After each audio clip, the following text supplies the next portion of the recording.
Hola compañeros, el tema del día de hoy será enzimas. ¿Y qué son las enzimas? Las enzimas son biomoléculas que actúan como catalizadores en las reacciones. ¿Y cómo es que funcionan estas? Pues bueno, tenemos principalmente a la enzima, la cual tendrá un sitio activo o tendrá especificidad alta, ya que solamente el sustrato con el que trabajará pues tendrá que ser específico. Posteriormente se juntan la enzima y un sustrato para así formar un complejo enzima-sustrato, donde en este momento cataliza a la enzima para formar una enzima producto. Esta enzima producto en el momento de catalizarse se va a separar y entonces se formará ya como tal una enzima más un producto. Todo este proceso se lleva a cabo para que nosotros saquemos energía de los alimentos. Esta energía se llamará energía de activación.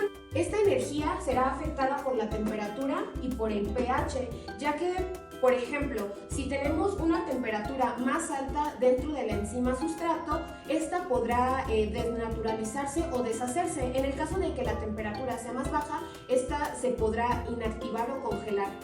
¿Y cómo sacamos la energía para hacer funcionar todo este proceso? Pues para empezar, el sustrato invertirá un poco de energía para que al momento de llegar a su punto más alto y catalizar, vuelva a recuperar su energía convirtiéndose ya en un producto.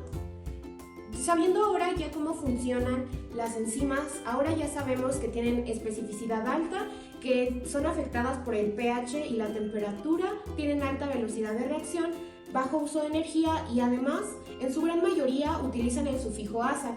Todas estas enzimas se clasifican de acuerdo a lo que hacen con el sustrato, ya que todas realizan el mismo proceso. Tenemos las oxidorreductasas que, como su nombre lo dicen, hacen transferencia de óxido-hidrógeno. Y como ejemplo tenemos las deshidrogenasas. También tenemos las transferasas, que estas hacen una transferencia de aminoácidos y carbono. Como ejemplo tenemos a la alina-transferasa. En las hidrolasas, como tal, sabemos que es una adición de agua.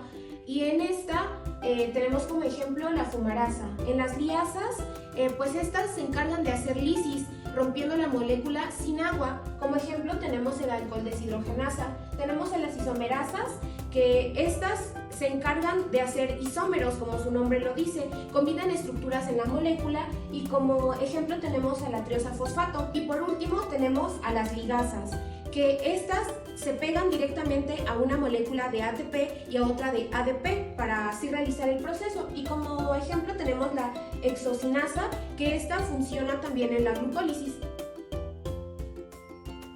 Bueno, entonces, como mencionamos, las enzimas van a acelerar la velocidad de las reacciones químicas según las necesidades del organismo. Por lo tanto, vamos a tener que la cinética enzimática va a estudiar la velocidad de estas reacciones catalizadas y los factores que van a afectar a esta enzima. Por ejemplo, van a estudiar qué tan rápido va a actuar esta misma o en qué sustrato van a actuar más fácilmente. Y bueno, por otro lado tenemos que el organismo es un conjunto de rutas metabólicas, estas formadas por miles de reacciones catabolizadas por las enzimas. Sin embargo, no todas estas rutas metabólicas pueden suceder al mismo tiempo. Esto causaría un caos metabólico. Por eso entonces aquí tenemos a las enzimas alostéricas, cuya función, además de que van a ser catalizadoras, van a guiar y van a regular el metabolismo. Por lo tanto, van a también ser sensores de información, ya que van a detectar las señales del entorno y en base a ello van a ajustar la velocidad de estas reacciones para satisfacer las necesidades de la célula. Entonces, les voy a explicar la estructura de una enzima alostérica. Estas van a tener una estructura cuaternaria y además de tener un sitio activo, se van a caracterizar por tener además un sitio alostérico. Y en este sitio va a actuar un regulador, puede ser positivo o negativo.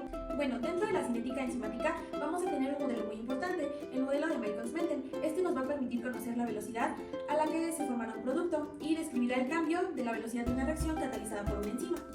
Entonces, es importante destacar que a mayor concentración de sustrato va a aumentar la velocidad de la reacción. Sin embargo, en algún punto de la reacción, la enzima se va a saturar, por lo tanto la adición de sustrato ya no va a afectar en la velocidad. pues la cantidad de producto que se está produciendo ya no aumentará y será en el momento en el que se va a alcanzar la velocidad máxima. Entonces les voy a explicar la ecuación de Michaelis-Menten, en la que tenemos que la velocidad de reacción va a ser igual a la velocidad máxima multiplicado por la concentración de sustrato. Todo esto dividido entre Km. Esta es una constante de Michaelis-Menten que va a medir la afinidad de una enzima por cierto sustrato. Y mientras el Km sea bajo, más afinidad va a tener esta enzima por el sustrato. Y esto va a ser dividido por la Km más la concentración de sustrato. Los cofactores son moléculas no prísticas que ayudan al buen funcionamiento de la enzima. En este tenemos los iones metálicos como el zinc, el magnesio, el potasio, el calcio y las coenzimas, que son las vitaminas derivadas. También tenemos a su contraparte, que son los inhibidores. Y los inhibidores son moléculas que van a afectar a las reacciones enzimáticas. Tenemos el reversible. Tenemos también los irreversibles y la reacción del complejo enzima inhibidor. Esto vamos a tener una subdivisión de tres: el competitivo, incompetitivo y no competitivo. El competitivo nos dice que el inhibidor va a llegar más rápido que el sustrato y nos da un ejemplo de la sulfanilamida. Esto va a evitar la síntesis del ácido fólico. Luego tenemos el incompetitivo, en el cual se va a unir el inhibidor al complejo enzima sustrato mediante otro lugar y nos da un ejemplo del epicitaglifosfato. Un nombre más común es el Roundup, en el cual nos dice que la planta va a perecer por la carencia de aminoácidos. Y luego otro es el no competitivo, donde el inhibidor y el sustrato se unen simultáneamente. Y el ejemplo es el doxiciclina, en el cual va a evitar el crecimiento de la colagenasa, que es una enzima, y la reproducción de las bacterias que le provocan la periodontal. Esta es una enfermedad periodontal. Los irreversibles, el cual va a ser una disociación muy lenta de la enzima diana, ya que hay una unión muy fuerte entre estas dos. Y un ejemplo va a ser la penicilina, el cual va a modificar la enzima transpeptidasa, y este va a evitar la síntesis de la unión de la pared celular bacteriana y también nos va a dar que las bacterias perecen. Y por último tenemos el mixto, el cual va a ser una combinación del reversible y el irreversible.